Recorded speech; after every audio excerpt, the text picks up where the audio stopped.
আসসালামু আলাইকুম ভিউয়ার্স, কেমন আছেন আপনারা? ভালো তো? আজকে আমি আপনাদের সামনে নিয়ে এসেছি একটা মজাদার সবজির রেসিপি।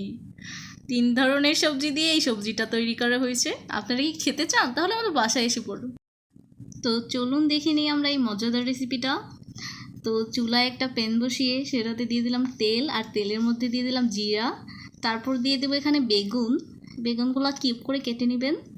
তারপর দিয়ে দিবেন, তারপরে এটা ভাজা ভাজা হতে থাকবে। তারপর এমন টাইমে একটা আলু সিদ্ধ করে কিউব কিউব করে কেটে এটার ভিতর দিয়ে দিবেন। এই যে দেখুন আমার মা দিয়ে দিল এখন আলুগুলো। তারপর এই দেখুন আলুটা দেওয়ার পর হচ্ছে কিউব করে কাটা টমেটোগুলো দিয়ে দিব, মানে আমার মা দিয়ে দিল, সরি। তারপর এগুলো নাড়তে হবে ভালো মতো।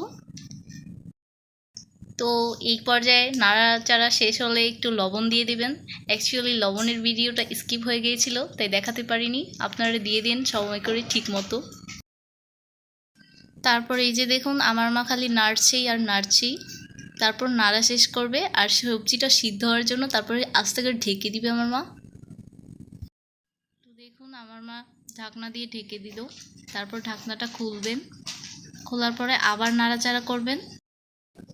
তারপর নাড়াচাড়া করার পর একটু লবণ দিয়ে দিবেন, কারণ কি লবণটা একটু কম হয়ে গিয়েছিল, তো আবার দিয়ে দিল আমার মা। 2 চামচ লবণ দিবেন।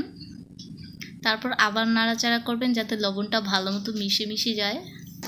তো এবার আমার আম্মু দিয়ে দিবে অনেকগুলো কাটা কাঁচামরিচ। যদিও কাঁচামরিচ এখন অনেক দাম, আপনারা তো জানেনই। তো দেখুন আমার আম্মু কতগুলো কাঁচামরিচ দিয়ে দিল। তো কাঁচামরিচগুলো দিয়ে দেওয়ার পরে আবার নাড়াচাড়া করতে হবে ভালো মতো, যাতে সব কিছু ভালো মতো মিশে যায়। তো ভিউয়ার্স, আমার আম্মু রান্না করতে থাকুক, আর আপনাদেরকে আমি একটা ইম্পর্টেন্ট কথা বলে দেই। আমার আম্মুর চ্যানেলটা ভালো লাগলে লাইক, কমেন্ট অ্যান্ড শেয়ার করে দিয়েন, না করলেও চলবে। অ্যান্ড সাবস্ক্রাইব করতে ভুললেন আবার। তো আমার আম্মু দেখেন ঢাকনাটা উঠিয়ে নিল, পরে আবার নাড়াচাড়া করছে। তো গাইস দেখুন রান্নাটা কিন্তু অনেকটাই কমপ্লিট হয়ে এসেছে।